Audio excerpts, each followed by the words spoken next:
Good morning, everyone. This is Lincoln. Today is 18th of July 2021. Now 10 o'clock. This time I want to talk about KT에 대해서 말씀드리도록 하겠습니다. 와, 날씨가 또 어마무시하게 다시 덥네요.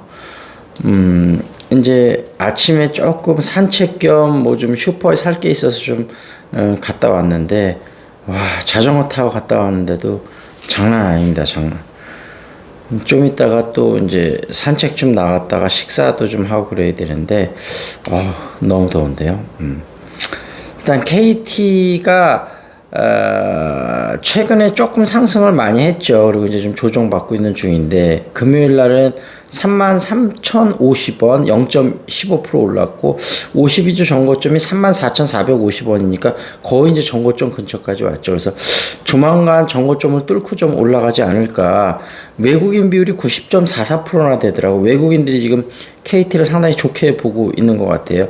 실적이 계속 좀 개선이 되고 있고, 시총은 8조 6,297억이고, 2021년 예상 실적은 연결 재무제표로 매출은 6조, 영업이익은 4,197억으로 예상이 되는데, 매출은 2020년 대비 2.9% 상승, 그다음에 영업이익은 22.8%. 22.8%면 큰 거죠. 상승할 예정이고, 지금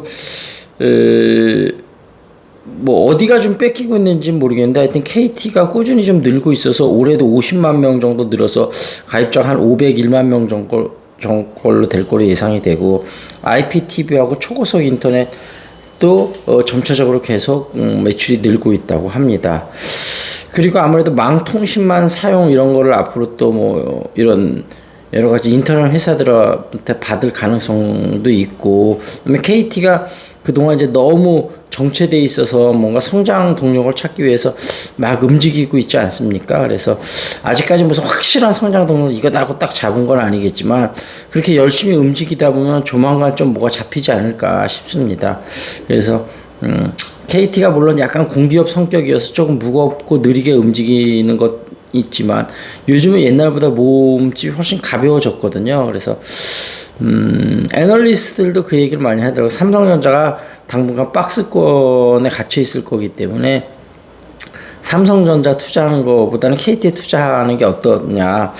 제 생각도 일단은 그게 좀 나을 것 같습니다. 그리고 KT가 한 중기적으로 볼 때에도 나쁘지 않을 것 같아요. 물론 뭐 카카오나 이렇게 역동적인 모습을 보일 수까지는 없겠지만, 사기업 같이 나름대로 안정적이면서 묵직하게 좀 역동적인 움직임을 보일 것 같아서요. 하여튼 여러분들한테 추천을 드리고, 다만 여러분이 충분히 리서치를 하신 다음에 결정을 하시면 좋을 것 같습니다. 그리고 어제 그 조선일보 이슈 좀 한번 보겠습니다. 메인 이슈는 나라 위에 나갔는데 나라는 지켜주지 않았다. 코로나로 퍼진 청해부대 함정. 7명 병원 입원하고 그중 2명은 폐렴이다. 오늘 300명 검사 결과 발표했다. 정부 상당수가 확진 우려다. 이런 걸 이렇게 나몰라라 하고 놔두면 되겠습니까? 2.3 폭염에 산불 축구장 13만 개 면적이 불탔다. 미국에서 얘기고요. 100년 만에 폭우로 120명 넘게 사망했다. 독일, 네덜란드, 벨기에 등 서유럽에 기록적으로 쏟아진 폭우가 있었다. 이런 거고요. 원전 100년 돌려도 사망자 0.0008명이다. EU 연구기관 분석 3세대 신형 원전의 안전성 지속적으로 개선이 돼야 된다. 근데 이 안정성이라는 부분은 조금 더 우리가 고민을 해봐야 돼요. 지금 기술은 안전하다고 생각이 됐는데 또 사고가 날 수도 있는 보장을 할 수 없기 때문에요. 비수도권도 모임 제한 총리 4인으로 단일화한다. 비수도권 확진 400명대로 급증하면서 부산, 제주 유흥시설 전면 금지했다. 그리고 검은 유착 없었다. 전 채널 A 기자 1심서 무죄. 법원 혐의 인정할 증거 없다. 그런 이슈가 있었고요. 중앙일보 썬데이는 지방도 델타 변이 비상. 다음 주에는 5인 금지 돌입한다. 신규 확진자 열흘째 1000명대다. 비수도권 비중이 25%를 치솟았다. 휴가철 이동만화 확산 우려다. 위험지역 모두 3단계 격상을 했다. 설익은 탈탄소 정책 기업들 숨 막힌다. 그런 얘기고요. 집단 감염 청해부대 300명 전원 다음 주로 공군기로 중도 귀국한다. 이런 얘기 있었고요. 어쨌든 날씨가 더워서 여러분들도 건강에 좀 많이 유의를 하셔야 될 것 같습니다. 한 끼 식사의 행복. 그리고 KT하고 아마 한전도 좀 괜찮을 것 같은데, 한전은 별도로 제가 다시 한번 좀 소개해 드리도록 하겠습니다. 한전이 거의 안 움직였었는데 이제 슬슬 움직이지 않을까 싶은 생각이 들고요. 전기료도 어차피 인상을 해야 될 수밖에 없는 상황이고요. 그렇습니다. 경희궁 서울역사박물관 옆 골목에는 안성 또순이가 있다. 이 집도 이곳으로 이사 오기 전 정동 시절부터 40년 정도 된 역사 있는 집이다. 국물 맛이 시원해 주당들이 즐겨 찾는다. 탕은 대중소 냄비로 나오기 때문에 혼자 가기는 어렵다. 생태 전문점이지만 다양한 식사 요리 메뉴를 팔고 있어 회식 장소로도 괜찮다. 그런 얘기가 있었습니다. 그리고 스멜 사이언스 냄새. 냄새 요 책 상당히 재밌어요. 미래에는 어떤 냄새가 날까. 지금까지 냄새와 후각의 세계를 탐색하면서 알아낸 사실이지만 냄새는 코 속으로 들어오는 어떤 물질을 뇌가 인식하는 그저 단순한 과정이 아니다.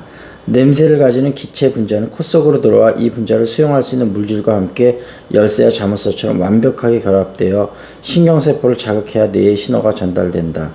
이 과정을 거쳐 비로소 뇌는 초콜릿이다 라고 판단하고 일단 먹으라라는 명령을 내리게 되는 것이다. 만약에 냄새를 맡을 수 없다면 이런 판단을 하는데 시간이 더 오래 걸리거나 그 맛을 충분히 음미할 수 없다. 그런데 사람마다 맡을 수 있는 냄새도 조금씩 차이가 있을 뿐만 아니라 어떤 사람은 질병으로 인해 냄새를 맡지 못하는 경우도 있다. 냄새는 미각뿐만 아니라 우리의 기억과도 연결되어 있어서 냄새 하나만으로도 과거의 기억을 되살리는 경우도 있다. 이처럼 냄새라는 것은 우리 신체의 다른 감각에 못지않게 아주 중요할 뿐만 아니라 과학적인 체계를 가진다. 냄새와 후각에는 사회적인 기능도 있다. 냄새를 통해서 우리는 다른 사람과의 관계를 더욱 돈독하게 할 수 있다.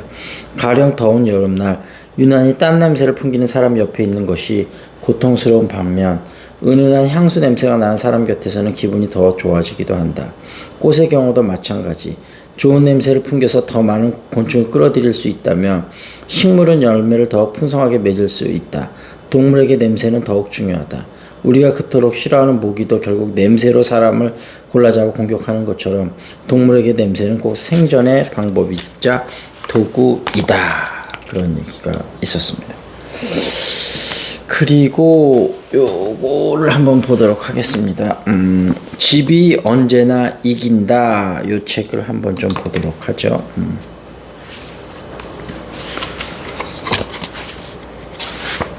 아파트가 답이다. 다음은 단독주택 예찬남들이 무시하는 팩트들이다. 다닥다닥 붙은 고건폐율의 단독주택보다 용적률은 다소 높더라도 건폐율이 낮은 고층 아파트들이 오히려 더 많은 녹지 공간을 제공한다.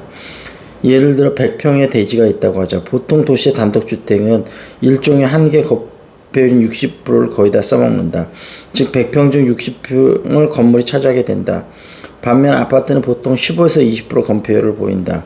즉 100평의 땅 중 15에서 20평만을 건물이 점유하고 나머지 75에서 80평은 녹지 커뮤니티 시설 등 조경을 넣어서 생활 환경을 몇 배 쾌적하게 할 수 있다. 이게 극에 달한 게 삼성동 아이파크인데 건폐율이 겨우 9%다. 땅 1,000평이면 건물은 90평, 조경과 도로들이 910평이란 얘기다. 흔히 답답하다고들 하는 잠실단지도 건폐율이 고작 15% 선이다. 땅이 1,000평이면 건물은 150평, 조경이 850평이란 얘기다. 극악의 건폐율로 알려진 문정동 레미안 건폐율 21%만 해도 동간 이격거리가 괜찮다. 단독주택이든 아파트든 실질적으로 같은 토지 안에서 사람이 실점유하는 면적의 차이는 의외로 크지 않다. 그러니까 아파트가 물론 여러 가지 편리한 면도 있겠죠. 단독주택은 또 단독주택대로 정치와 낭만의 멋이 있고요. 각각 선호하는 대로 하면 될 것 같고, 저는 오랫동안 단독주택에 살다가 아파트에 사니까 굉장히 갑갑했었는데, 그래도 또 아파트는 다양한 커뮤니티가 있어서 또 여러 가지 장점도 있다고 생각을 합니다. 아웃라이어 이 책에 대해서 좀 한번 보도록 하겠습니다. 그 비행기 사고에 관해서 계속 얘기하는데 어찌됐든 부기장이 기장한테 적극적으로 의견을 개진하면 사고가 좀 덜 난다는 거죠. 실제로 관제탑과 클러치 사이의 의사소통이 문화적 차이로 틀어지고 있다는 것이 확실히 드러나는 대목이 있다. 읽다 보면 고통스러울 지경이다. 이것은 충돌을 몇 번 앞두고 아비앙카 52편과 관제탑 사이의 오간 마지막 대화이기도 하다. 클러치가 방금 연로 상황을 묻는 관제탑의 질문에 그런 것 같다. 대단히 고맙다라고 대답한 다음 카비에치 기장이 클러치에게 물었다. 그쪽에서 뭐래? 화가 난 것 같은데요. 화가 났다니. 클러치는 상처를 받고 있었다. 바로 이 시점에서 비행기는 제약 속으로 빨려들고 있었다. 하지만 그는 하급자는 무조건 상급자의 지시에 따라야 한다는 문화적 배경의 강력한 힘에서 벗어나지 못하고 있었다. 그는 자신의 처한 공격을 말하려 했다고 실패했다고 생각하고 관제탑에 있는 상급자의 심기를 불편하게 했다는 결론을 내리고 말았다. 케네디 공항에서 벌어진 추락 사건 이후 아비앙카 항공의 경영진은 사후평가를 실시했다. 그들이 연이어 4건의 사고를 겪은 다음이었고 바랑키아 캐리브 한연안의 컬럼비아 제1무역항하고요. 쿠쿠타 컬럼비아 동부의 베네수엘라 접경 도시, 그다음에 마드리드, 뉴욕 이렇게 사건이 있었네. 그 모든 사건을 통해 실체적 결함이 없고 평균이거나 평균 이상의 비행 능력을 가진 조종사들을 선별했으면서도 여전히 사고가 발생했다는 결론을 내렸다. 그들의 보고서는 마드리드 추락 사건의 경우 부기장이 기장에게 상황이 얼마나 위험한지 설명하고자 노력했다는 것을 기록하고 있다. 이런 얘기였습니다. 자, 요 정도에서 마무리를 짓고요. 어찌됐든 무더위에 건강관리 잘 하시고요. KT하고 한국전력 지금서부터 분할 매수로 조금씩 들어가도 괜찮다. 한전은 다시 별도로 다뤄드리도록 하겠습니다. 그렇게 말씀을 드리고요. 그 다음에 뭐죠?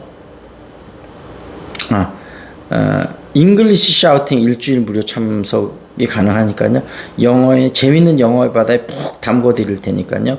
저녁 7시, 9시, 그리고 10시에 발음 수업이 있고 6시 40분에 또 왕초보 샤우팅이 또 생기니까 기대해 주시고요. 그 다음에 원래 앞으로 정규 시간은 6시인데 당분간은 6시 40분에 좀 예비로 테스트를 해보려고 합니다. 그리고 또 뭐가 있었죠? 그리고 김용민 뉴스 브리핑에서 지금 잉글리시 샤우팅 광고를 하고 있으니까요. 좀 참고해 주시고 그 다음에 뭐죠?